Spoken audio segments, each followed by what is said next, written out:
आजम खान से मिले शिवपाल यादव, करीब 1 घंटे तक हुई बंद कमरे में बात, बिछी नई बिसात। एक मुलाकात ने बढ़ाई हलचल, क्या 2027 के टिकटों पर बन गया बड़ा फॉर्मूला, लखनऊ तक बेचैनी। आजम शिवपाल की बातचीत के बाद वेस्ट यूपी की राजनीति में हलचल, किसकी बढ़ेगी अब टेंशन, नाराजगी हुई खत्म या रामपुर में फिर बनेगा नया समीकरण, आखिर क्या संदेश दे गए शिवपाल।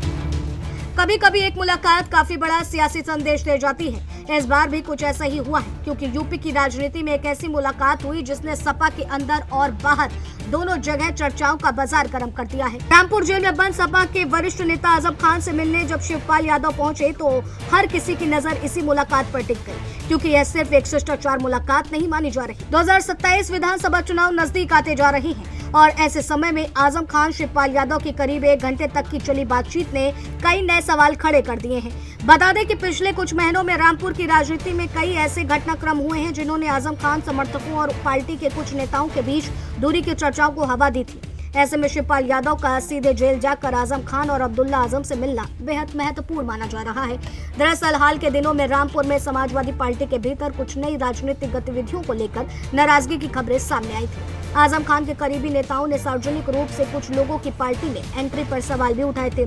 उनका आरोप था कि जिन लोगों ने पहले पार्टी का विरोध किया था या भाजपा के पक्ष में काम किया, उन्हें सपा में शामिल कराया जा रहा है। यही वजह है कि राजनीतिक जानकार मान रहे हैं कि शिवपाल यादव की यह मुलाकात केवल हालचाल जानने तक सीमित नहीं हो सकती। माना जा रहा है कि पार्टी नेतृत्व की ओर से नाराजगी दूर करने और संगठन को एकजुट रखने का संदेश भी इसमें शामिल हो सकता है।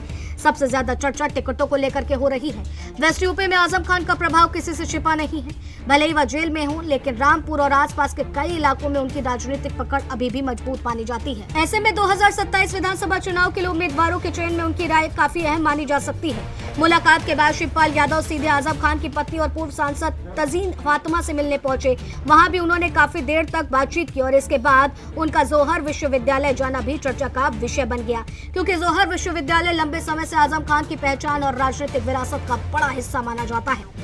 ऐसे ही एक दिन जेल में मुलाकात, परिवार से बातचीत और विश्वविद्यालय का दौरा कई राजनीतिक संदेश देता हुआ दिखाई दिया है। सपा कार्यकर्ताओं के बीच भी यह चर्चा रही है कि पार्टी नेतृत्व आजम खान परिवार को लेकर कोई बड़ा संकेत देना चाहते हैं। इस बीच शिवपाल यादव के हालिया बयानों ने भी इस मुलाकात को और अहम बना दिया है। उन्होंने साफ कहा है कि 2027 का चुनाव समाजवादी पार्टी और कांग्रेस मिलकर लड़ेंगे। साथ ही उन्होंने यह भी कहा है कि प्रदेश में अगली सरकार सपा की बनेगी और अखिलेश यादव मुख्यमंत्री होंगे। इतना ही नहीं, उन्होंने यह भी बयान दिया है कि अगर सपा की सरकार बनी तो आजम खान और जिया-उर-रहमान बर्क जैसे नेताओं पर दर्ज मुकदमों की समीक्षा की जाएगी। ऐसे बयानों के बाद रामपुर में हुई यह मुलाकात और भी ज्यादा राजनीतिक महत्व हासिल कर गई है।